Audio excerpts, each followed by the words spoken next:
Alors, de quoi on va parler dans cette présentation? On va parler en vitesse de quelques principes au niveau de la gestion de la mémoire qu'Apple a implémenté, quelques techniques d'acquisition de la mémoire. L'idée pour analyser la mémoire, c'est dans un premier temps faire un dump de ce qu'elle contient, pour ensuite pouvoir l'analyser. On va parler de quelques outils qui sont utiles, et ensuite se concentrer sur quelques outils comme FiveVault2, qui est le système de chiffrement d'Apple, chiffrement de disques, et on va se concentrer ensuite sur quelques password managers. Qu'est-ce qu'on peut trouver en analysant la RAM? Alors, je m'appelle Léo Cortez. Comme Abraham l'a dit, j'ai terminé mon école d'ingénieur ici à Yverdon cet été. Et ce que vous allez voir, c'est en fait le résultat de mon travail de bachelor, qui était supervisé par Monsieur Pasini. Et voilà, jusqu'à septembre prochain, je suis en master en Écosse. Moi, je suis pas du tout familier avec Mac de base. C'est un peu la première fois que je mettais les mains dedans pour ce travail. Et du coup, la HEIG m'a prêté une machine pour pouvoir effectuer ce travail de bachelor. C'était une machine qui était assez vieille, qui a une dizaine d'années, qui fait tourner OS X 10.11. Donc, c'est un environnement qui est assez vieux. Ça a amené quelques limitations, on pourrait le voir après, mais ça a permis de développer quelques méthodologies et des scripts, des outils qui peuvent être ensuite utilisés ou appliqués sur des environnements un peu plus récents. Pourquoi ça serait intéressant d'analyser la RAM? Déjà d'un point de vue forensique, entre guillemets classique, ça se complique de plus en plus parce que les disques sont de plus en plus chiffrés, des fois par défaut. Et si c'est pas par défaut, il y a des outils qui sont accessibles facilement à n'importe qui pour pouvoir chiffrer des volumes ou des portions de données par eux-mêmes. Et donc dans ce sens-là, essayer d'analyser la RAM, ça peut permettre de retrouver des informations qui pourraient éventuellement nous permettre d'accéder à ces données chiffrées par la suite. C'est aussi utile dans le cas où on aurait besoin de faire une acquisition, de récolter de l'information sur des machines qui ne peuvent pas être éteintes, qui proposent des services qui ont besoin d'être, qui proposent un grand taux de fiabilité. Dans ce cas-là, arriver sur la machine et procéder à l'extraction de la RAM, ça peut être utile pour récupérer de l'information, ou alors aussi pour l'analyse de malware. On a des malwares qui tournent uniquement en RAM, qui laissent pas de traces sur le disque. Si on a envie de les identifier ou éventuellement d'analyser leur comportement, analyser la RAM, ça peut être une bonne idée.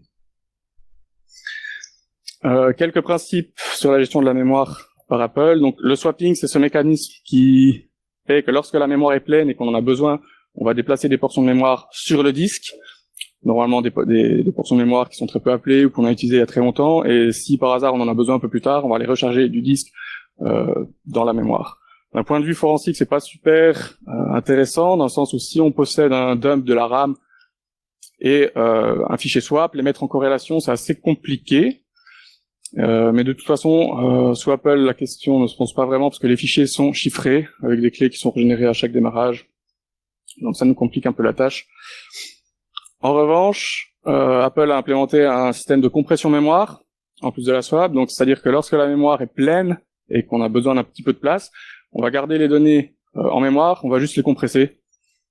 Pareil, normalement les données qu'on utilise le moins souvent le plus longtemps possible. Et ça, d'un point de vue forensique, c'est super intéressant parce que ça va nous permettre de conserver de l'information en mémoire. Et à partir du moment où on a un dump, on a juste à décompresser ces informations pour y accéder. Quelques méthodes d'acquisition. Donc ça, c'est la première étape pour pouvoir analyser la RAM. L'idée, c'est de faire une image du contenu de la RAM à un instant T dans un fichier qu'on va pouvoir analyser. Une des méthodes qui peut être utilisée, c'est exploiter la DMA. La DMA, c'est ce mécanisme qui permet d'offrir un accès à la mémoire à un périphérique externe comme qui utiliserait FireWire ou Thunderbolt. DMA, c'est l'acronyme de Direct Memory Access. J'ai listé quelques outils ici qui sont open source et qui permettent d'exploiter cette DMA pour faire des dumps de la RAM ou aller un petit peu plus loin. Il y a des protections qui ont été implémentées. Dans un premier temps, on a désactivé la DMA au verrouillage de la session.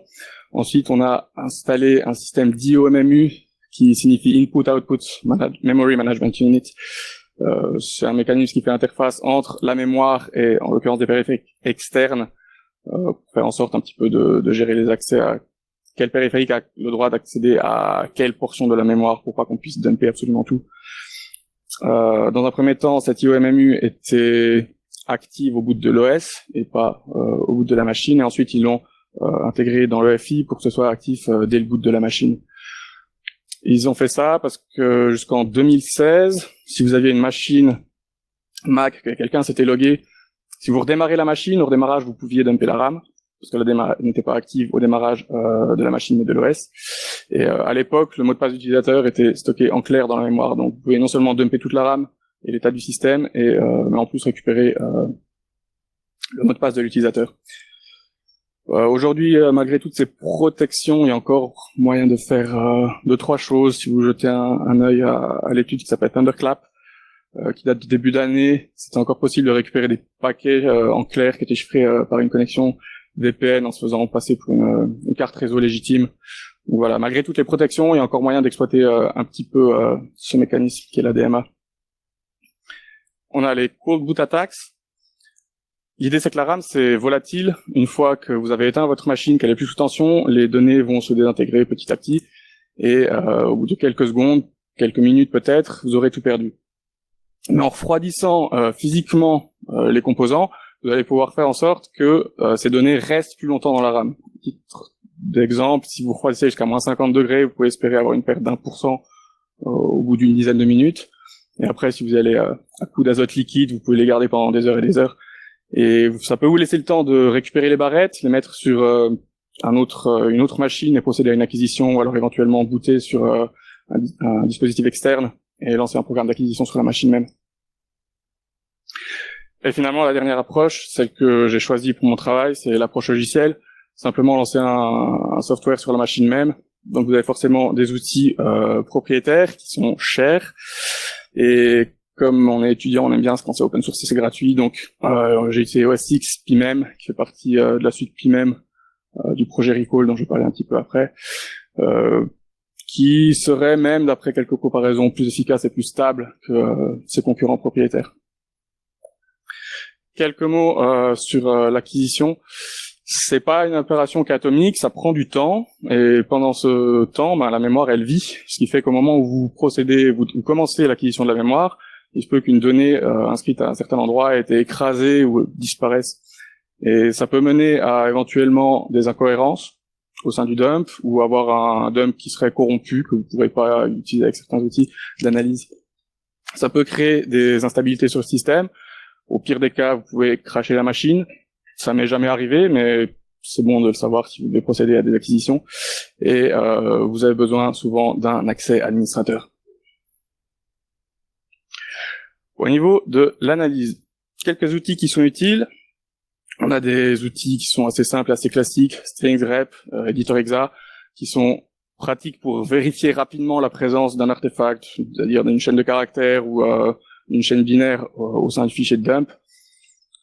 On a Volatility et Recall qui sont des outils qui sont vraiment plus dédiés à l'analyse de la mémoire, qui permettent de faire plein de choses sympas que j'ai assez peu utilisé, j'en ai pas eu beaucoup besoin, mais si vous faites la manipulation d'adresses, manipulation de pages mémoire, recherche de malware, c'est assez complet et assez puissant. AES-Keyfind et Interrogate, c'est des outils qui sont spécialisés dans la recherche de clés de chiffrement dans la mémoire. Je vais parler un petit peu plus en détail après. Et finalement, les expressions régulières, on les connaît facilement quand on parle de texte et de chaînes de caractères, mais on peut aussi écrire des expressions régulières binaires. Et l'idée, c'est qu'un certain type d'artefact dans la mémoire, il peut être soit précédé ou succédé par des bytes qui seraient formatés d'une certaine manière. Et si on arrive à traduire ce format par une expression régulière, alors on pourrait extraire des blocs de données qui contiendraient des artefacts spécifiques au milieu. Firewall 2, donc c'est le système de chiffrement de disques d'Apple. Ça marche de manière assez simple, de la manière suivante, c'est le schéma qui est assez classique pour un système de chiffrement de disques. Vous avez un volume chiffré, qui est le volume en rouge, qui contient vos données, qui sont chiffrées.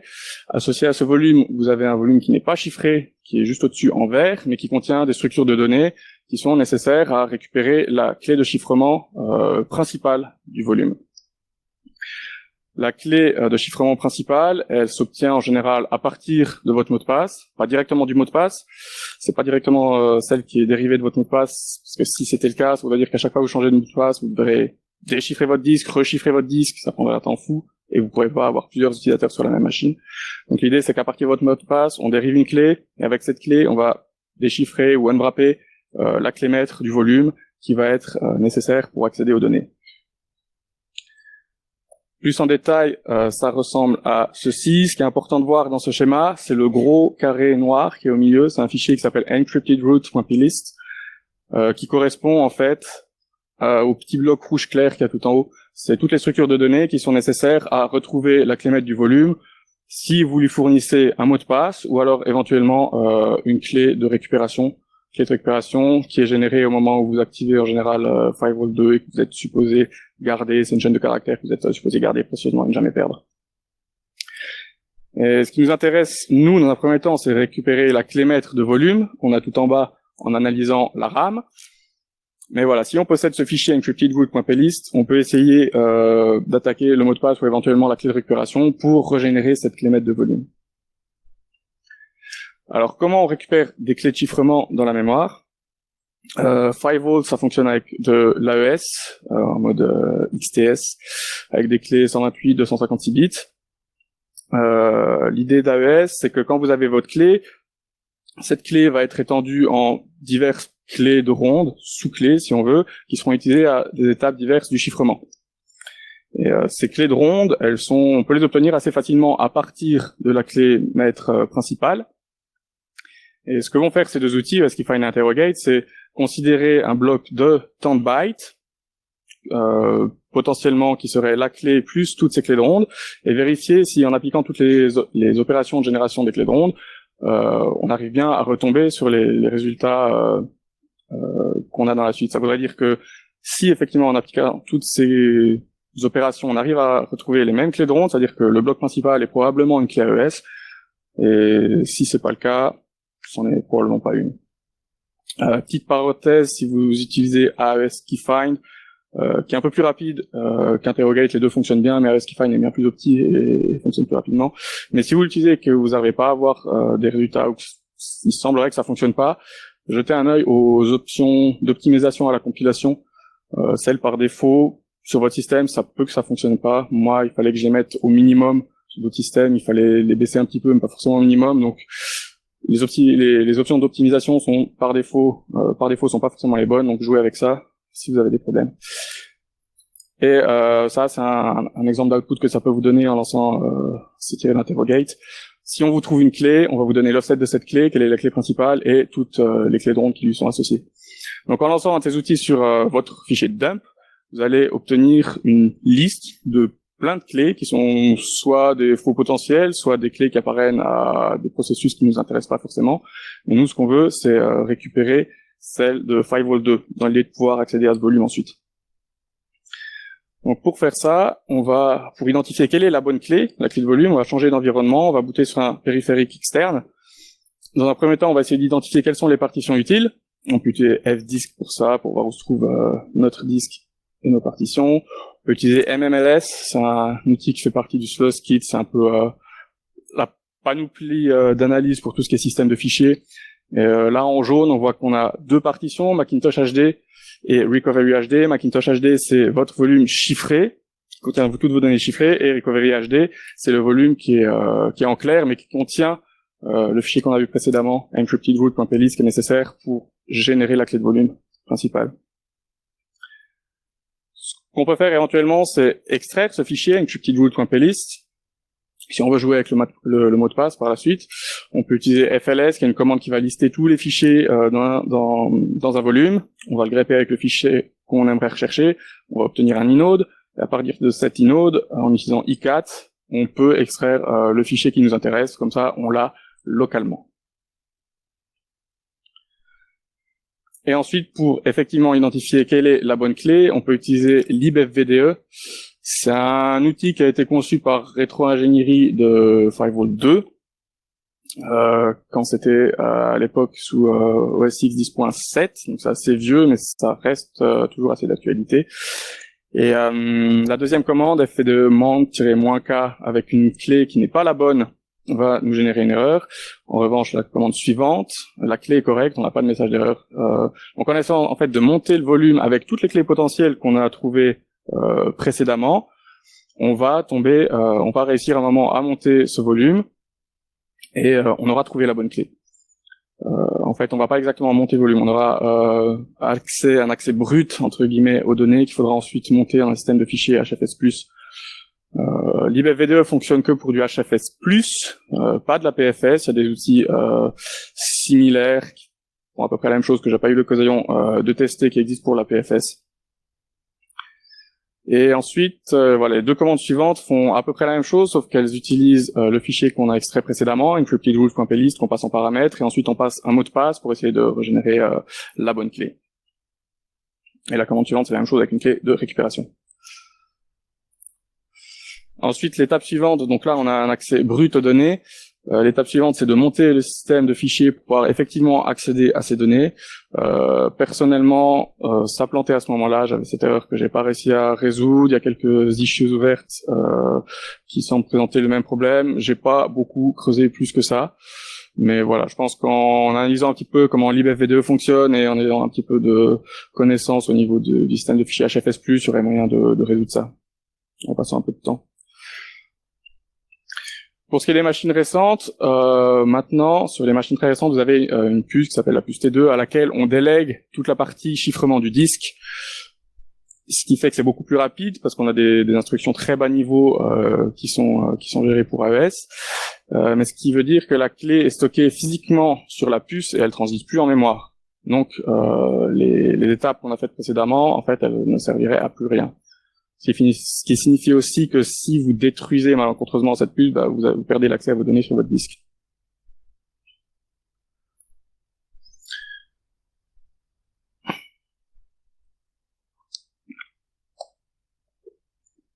Au niveau des password managers, ça pour l'information, c'est les versions qui ont été utilisées, Chrome, Firefox, Safari. On va parler de LastPass, OnePassword 4 et 5 qui sont pas intéressants, je vais pas beaucoup en parler, OnePassword 6 et Dashlane. Sur la machine que j'avais, la seule version de OnePassword 7 qui m'était proposée, c'était une bêta, donc je me suis pas attardé dessus et je suis resté sur OnePassword 6. Au niveau de LastPass, c'est une extension que vous pouvez installer sur votre navigateur et qui va communiquer avec les serveurs de LastPass pour récupérer toutes vos informations de connexion entre utilisateur et mot de passe. Il y a une fonction intéressante qui est la fonction mémoriser mon mot de passe qui fait que si l'utilisateur l'active, ce qui n'est pas le cas par défaut, il n'aura pas besoin de retaper son mot de passe principal à chaque démarrage du navigateur. Ce qui veut dire que ce mot de passe doit être retrouvable quelque part. Et si vous jetez un œil à la base de données liée à cette extension, vous pourrez observer un champ qui s'appelle password, qui contient deux données intéressantes. La première, c'est un IV séparé d'une barre verticale par le mot de passe de l'utilisateur qui est chiffré. Donc on a un IV, un chiffré, il nous manque juste une clé pour pouvoir accéder au mot de passe de l'utilisateur, et la clé, c'est simplement un SHA-256 du nom de l'utilisateur, qui est littéralement le champ qui est juste à côté. Donc, si l'utilisateur a activé cette fonction mémoriser mon mot de passe, vous avez tout ce qu'il faut localement pour récupérer le mot de passe de l'utilisateur. Si c'est pas le cas, on peut essayer d'aller voir en mémoire ce qu'on trouve. Donc, la clé, elle est stockée en mémoire. On peut l'identifier avec l'expression régulière suivante, qui est assez simple. Le fait qu'elle soit simple, ça va vous générer beaucoup de faux positifs. Du coup, ce qui serait préférable de faire avant ça, c'est si vous avez un fichier de dump, c'est d'extraire les portions mémoire qui correspondent vraiment à l'extension LastPass pour analyser que quelques mégas au lieu de 8 ou 16 ou 32 gigas, et pour limiter vraiment le nombre de faux positifs. Et une fois qu'on a une liste de clés, pareil, on va se retrouver avec une liste de clés potentielles, on va essayer de trouver quelle est la bonne, et pour trouver la bonne, on va faire de la même manière que précédemment, c'est-à-dire on va essayer de déchiffrer jusqu'à ce qu'on trouve quelque chose qui donne un résultat correct. Les données sont chiffrées dans la même base de données, dans un gros champ dans la base de données, où toutes les entrées en fait sont stockées dans ce champ. Les entrées sont identifiables facilement, mais toutes les entrées au sein de ces entrées, les données sont stockées de manière un peu anarchique. On a un mélange de données en texte, en binaire, de données chiffrées. Et la structure vraiment pour savoir quel champ est stocké au sein de cette entrée, c'est pas quelque chose de très connu. On sait à peu près que les champs commencent ici, ici, ici ou là, mais c'est difficile d'identifier un petit peu leur nature. Et pour trouver quelle est la bonne clé, l'idée c'est de s'attarder sur le premier champ, d'essayer de le déchiffrer. Une fois qu'on a un déchiffrement qui fonctionne, qui nous donne des caractères qui sont imprimables et on peut éventuellement fixer une bonne longueur, on peut estimer qu'on a trouvé une clé qui serait la bonne. Et à ce niveau-là, on peut essayer de déchiffrer tout le reste des entrées et retrouver des usernames ou des mots de passe. Au niveau des outputs des scripts, ça peut ressembler à ça. Donc on trouve la première entrée. Quand on a trouvé la première entrée, on essaye de déchiffrer le premier champ jusqu'à ce qu'on trouve une clé potentielle qui serait correcte. C'est ce qu'il nous dit, master key found. Une fois qu'on a la clé, on essaye de déchiffrer tout le reste. On voit quand on ressort de l'information, on arrive difficilement à identifier quelle est la source de cette information, enfin la nature de cette information. Est-ce que c'est un username? Est-ce que c'est un password? Est-ce que c'est un URL? Donc on a pas mal de redondance. Mais au moins on arrive à retirer de l'information et on sait qu'au sein de ces informations, on aura des usernames, des passwords qui seront utiles.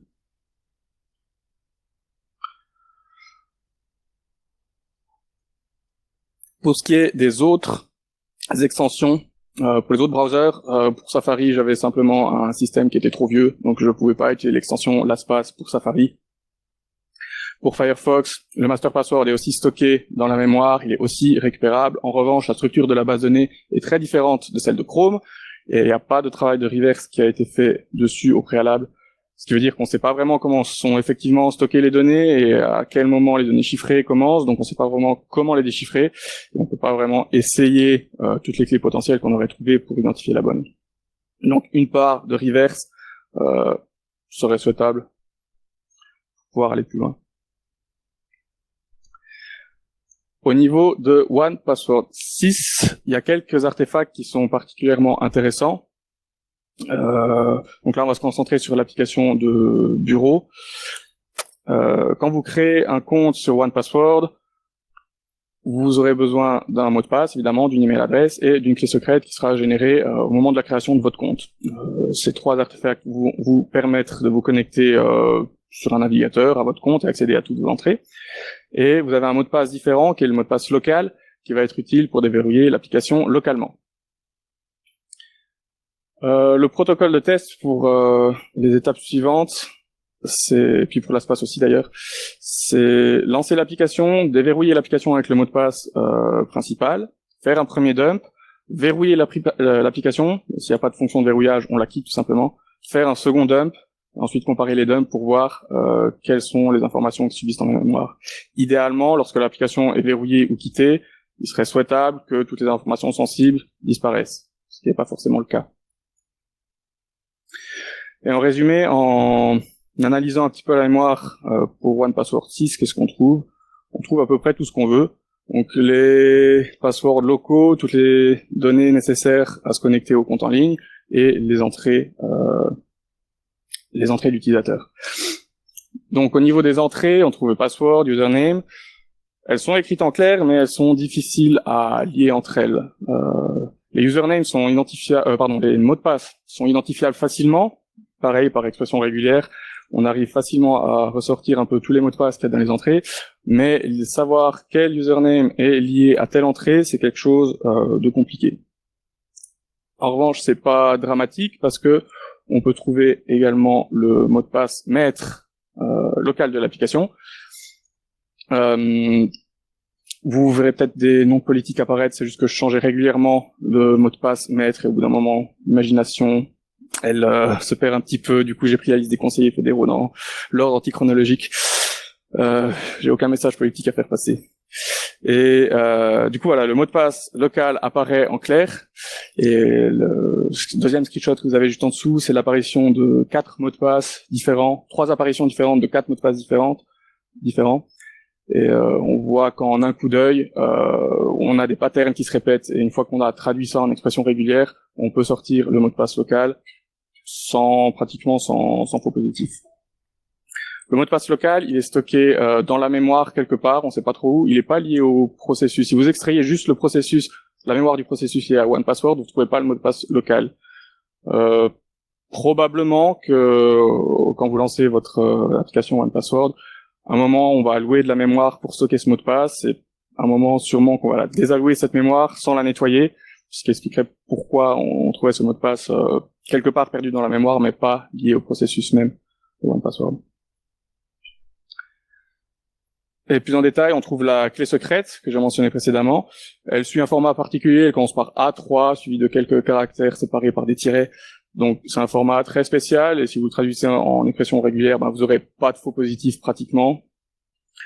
Et ensuite, au niveau du mot de passe principal, et du compte, pareil, on le trouve très facilement, et on sait en plus que c'est un mot de passe de compte parce qu'on nous le dit. Si vous regardez la dernière chaîne de caractères en jaune tout en bas, on nous dit que c'est un master password. C'est une chaîne de caractères qui n'existe pas sur les autres mots de passe des autres entrées. Donc on sait que celui-ci, c'est le mot de passe du compte de l'utilisateur. Ce qui est intéressant, c'est quand vous créez un compte chez OnePassword, la première entrée qui sera stockée sur votre compte, en fait, c'est vos données de connexion à ce compte même. Donc si vous les laissez, elles apparaîtront systématiquement dans la mémoire. Mais si vous les supprimez ensuite de vos entrées OnePassword, probablement que ça n'apparaîtra plus, mais c'est pas le cas par défaut. Au niveau des outputs de script, ça peut ressembler à cela. Donc là, le mot de passe maître local, on l'identifie facilement sans faux positifs. Pareil pour la clé secrète de l'utilisateur. Ensuite, on peut identifier quels sont tous les mots de passe assez facilement, et ensuite lier les usernames à ces mots de passe. C'est la chose qui est un peu plus compliquée. Des fois, on voit que ça marche, des fois, on voit qu'on trouve rien, et des fois, on voit qu'on a des caractères un peu étranges. Donc, dans ce sens-là, c'est pas super fiable. Et finalement, les données de connexion au compte, on peut les trouver facilement.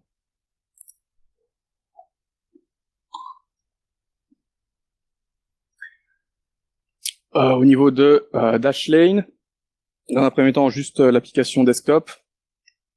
Le mot de passe maître n'apparaît pas en mémoire. Par contre, toutes les entrées, elles y apparaissent et elles sont facilement identifiables. C'est stocké comme du XML. Donc, pareil, par pattern, vous trouvez ça très facilement. Vous avez juste à trouver quelle est la bonne balise, le bon attribut pour trouver l'artefact qui vous plaît. Parser le XML, ce serait pas forcément la meilleure des idées, parce que vous avez potentiellement des balises qui seraient écrasées ou qui disparaissent, donc vous risquez de vous perdre dans l'arborescence. Mais en revanche, si vous arrivez à identifier éventuellement un mot de passe, à partir de sa balise et son attribut, on peut savoir, suivant le schéma XML, que X balise au-dessus se trouvera le username, X balise en dessous se trouvera l'URL à laquelle il est lié. Donc on peut reconstruire toutes les entrées assez facilement. Et au niveau des extensions, maintenant, Safari, Firefox, les deux, c'est du XML, donc exactement la même chose que l'application desktop. Pour Chrome, c'est pas du XML, mais c'est tout pareil. La structure hiérarchique est pratiquement la même, juste au lieu d'avoir des balises, des attributs, on a un truc un peu plus léger, un peu plus binaire aussi. Mais au niveau de la récupération, ça se fait de la même manière. Et voilà, un output de script, ça peut ressembler à ça. Donc on arrive à retrouver l'entrée, le nom de l'entrée, le username, le password et l'URL sans trop de problèmes et sans trop de positifs. Ok, j'ai dit beaucoup de choses. Donc en résumé, pour ce qu'on peut faire pour Firewall 2, on peut retrouver une liste de clés potentielles dans toute la mémoire. On peut identifier quelle est la bonne clé à l'aide de libfvde. Et on peut également, on peut pas, ça c'était l'étape qui a planté chez moi, accéder aux données chiffrées de l'utilisateur, mais voilà, en creusant un petit peu, il y a sûrement moyen de le faire. Et au niveau des mots de passe, des password managers, LastPass, on peut retrouver le master password de l'utilisateur pour autant que la fonction se souvenir de mon mot de passe est activée. Les entrées sont récupérables aussi. On peut les déchiffrer de manière un peu anarchique, mais on arrive à retirer de l'information. OnePassword 4 et 5, je me suis pas beaucoup attardé dessus, parce que voilà, c'est un peu vieillot, elles sont pas super intéressantes. Enfin, les entrées apparaissent en clair, mais elles sont pas faciles à lier entre elles. Et à vrai dire, j'ai pas beaucoup passé de temps dessus. OnePassword 6, on peut trouver le master password, toutes les entrées et également les données de connexion au compte de l'utilisateur. Et pour Dashlane, le master password n'apparaît pas en mémoire, mais toutes les entrées sont récupérables assez facilement. La conclusion que j'aimerais apporter à ça, c'est que le reverse, c'est assez important. Si on arrive à trouver des informations dans la mémoire, mais qu'on ne sait pas comment les exploiter, c'est pas super utile. Et surtout, on a besoin de ces parts de reverse si on a une liste de clés potentielles ou d'artefacts qu'on aimerait pouvoir exploiter, savoir comment les déchiffrer. Alors dans ce cas-là, c'est nécessaire pour identifier quelle est la bonne clé et éventuellement déchiffrer plus de données. Et au niveau des recherches qu'on pourrait faire plus loin, donc là, comme j'ai dit, j'ai un environnement qui était assez vieux. Est-ce que c'est toujours le cas? Est-ce que ça fonctionnerait toujours sur des versions de macOS qui seraient plus récentes? Oui, non, peut-être. Est-ce que Firewall 2 fonctionnerait toujours de la même manière? À tester. Voilà, pareil pour OnePassword 7, qui n'a pas pu être testé.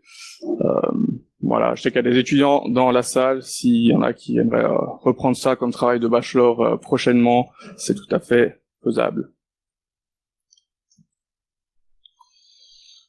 Voilà, je sais pas si vous avez des questions.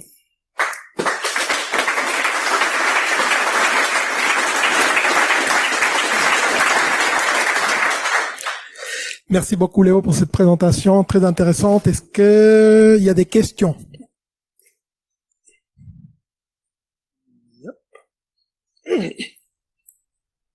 Oula. Bonjour, juste savoir quels sont les droits minimums pour extraire la RAM ou la mémoire sur un Mac? Il faut être admin, il faut lancer en sudo et puis... D'accord, donc le conseil c'est de pas être admin pour éviter ce type de problématique. C'est une limitation, ouais. C'est vrai que c'est un problème, mais c'est vrai qu'on touche à quand même des... Enfin, c'est pas normal pour un seul processus de pouvoir accéder à toute la mémoire, c'est quelque chose qu'on aimerait éviter en général. Donc à ce niveau-là, c'est bien protégé. Si on aimerait éviter d'être admin, alors il y a des autres options qu'on peut considérer, comme essayer de voir si on peut faire quelque chose avec la DMA, si on a un système qui est assez vieux, ou alors limite avec des call boot attack. Mais si on veut vraiment faire ça avec du logiciel, il faut être admin. À moins peut-être d'avoir des solutions propriétaires qui permettent d'outrepasser ça. J'ai pas testé de solution propriétaire, donc je ne sais pas, c'est possible. Mais en tout cas, avec OS XP même, il fallait nécessairement être admin. Il y avait une question par là, ouais, voilà. J'arrive. Alors, la version d'OS X qui a été testée, elle avait déjà le SIP ou pas? Elle avait là Le System Integrity Protection. Integrity Protection. Le SIP. Le mécanisme d'OS X, justement, qui empêche normalement de faire les dumps. C'est ou d'accéder à la mémoire d'autres process. Bonne question. Je sais pas, à vrai dire. Je sais pas. En tout cas, moi, j'ai pas eu de problème à extraire la mémoire du tout. J'ai juste à lancer l'exécutable et puis en admin, c'était bon, j'avais un fichier qui était pondu. Donc possiblement que non.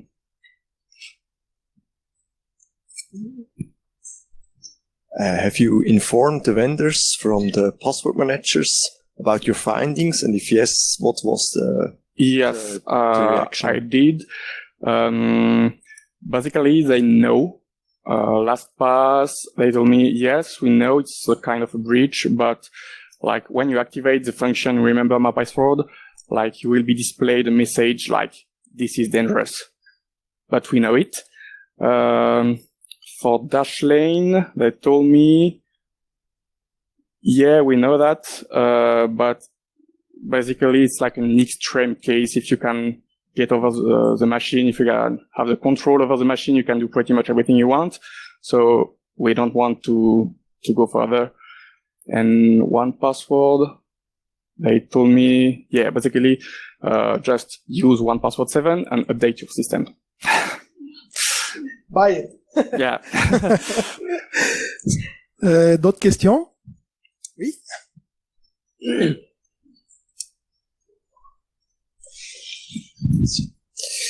Bonjour. Est-ce qu'il serait possible pour LastPass, par exemple, quand on active la fonction pour se souvenir de son password, de sécuriser ça dans la mémoire, ou est-ce que, vu qu'on doit de toute façon stocker le password haché pour s'en souvenir, il n'y a pas de solution simple? Là, dans la mémoire, il n'y a pas grand-chose à faire parce que tout se fait sur le disque, en fait.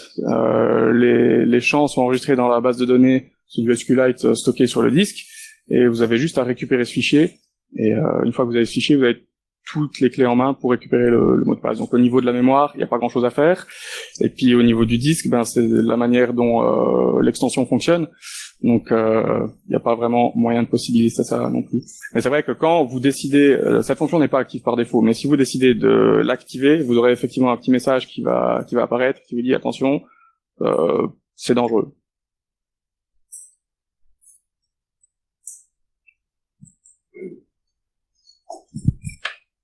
J'ai encore une autre question. Concernant le chargement et puis la lecture de la mémoire, est-ce que vous avez aussi essayé de charger des librairies avec l'exécuta pour éviter d'avoir les droits administrateurs pour tenter de lire cette partie de mémoire? Non, à vrai dire non. C'est-à-dire dans quel sens? Certaines applications chargent des librairies, de modifier ces librairies pour qu'ils chargent d'autres librairies et du coup accéder à la mémoire en tant qu'utilisateur et pas administrateur. Non, je n'ai pas essayé. J'ai pas essayé ça. D'accord. La dernière question, qu'est-ce que vous conseillez du coup, c'est d'encrypter les éléments en mémoire, de chiffrer les éléments en mémoire? Ça peut être lourd. Donc là, je pense que le problème, surtout au niveau des éditeurs de mots de passe, c'est, je pense, au niveau de l'implémentation simplement. Ce serait pas souhaitable que, à partir du moment où vous déverrouillez votre application, que toutes les données soient accessibles dans la mémoire. C'est pas un comportement qui serait, que je considérais sécurisé. Ce serait bien que si vous souhaitez, le mot de passe de ce site, vous double-cliquez sur votre entrée, ce mot de passe est affiché et uniquement ce mot de passe est stocké en mémoire. Ce serait déjà un comportement qui serait un peu plus normal. Et puis ensuite, le gros problème aussi, c'est au verrouillage de l'application. On aimerait bien que toutes ces données disparaissent. Et c'est pas le cas. Donc le problème, je pense, c'est surtout au niveau de la gestion de la mémoire, tout simplement de qu'est-ce qu'on souhaite afficher, qu'est-ce qu'on souhaite stocker. Et puis voilà, après chiffrer toute la mémoire. Je pense qu'il y a probablement des études qui ont été faites à ce sujet, mais je pense que ça doit être assez lourd parce qu'on aimerait bien que ce soit assez rapide. Et si toutes les données qui sont modifiées dans la mémoire doivent être chiffrées, déchiffrées. Voilà, alors pour la partie mot de passe, alors oui, pour la partie mot de passe, si vous avez juste un champ de texte à chiffrer, effectivement, ça peut avoir la peine.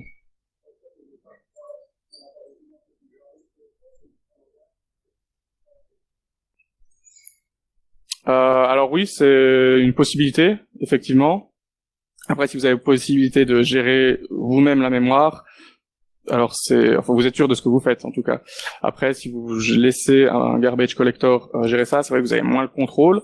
Et c'est vrai que la manière dont j'ai procédé, c'était très rapide, en fait. J'ouvrais l'application, je me connecte, je la verrouille et je fais le dump. Et possiblement que si j'avais attendu 5, 10, 15 minutes, le résultat n'aurait pas été le même parce que peut-être que la mémoire a été effectivement désallouée, juste elle n'est pas nettoyée. Et dans ce cas-là, d'autres processus auraient pu utiliser cette mémoire et écraser ou altérer ces données. Mais voilà, dans le processus de test, c'était très rapide, donc possiblement que si on attendait plus longtemps, les résultats seraient pas les mêmes. On a encore le temps pour des questions. Moi, j'ai une question. Oui. Donc, tu as montré des différents outils justement pour le management de mots de passe avec donc des vulnérabilités, disons des niveaux d'accès plus ou moins différents. Pourtant, c'est les géants, donc c'est des noms qui sont hyper connus.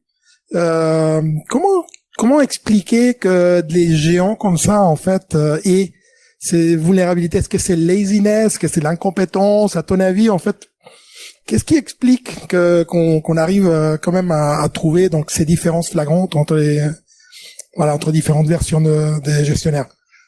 Alors déjà, tous ces gestionnaires, ils proposent des versions payantes. Souvent, ce qu'ils aiment bien, c'est juste faire de l'argent.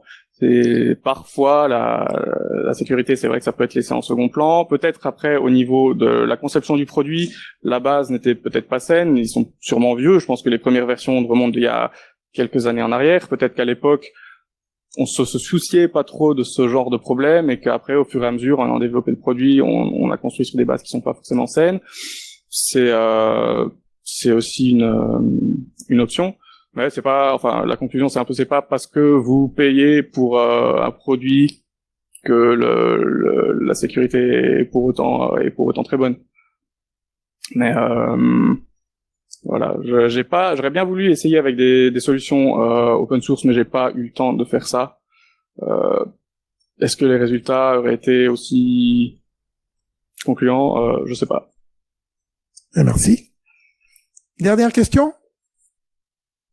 Alors, bon appétit. Je vous invite donc à passer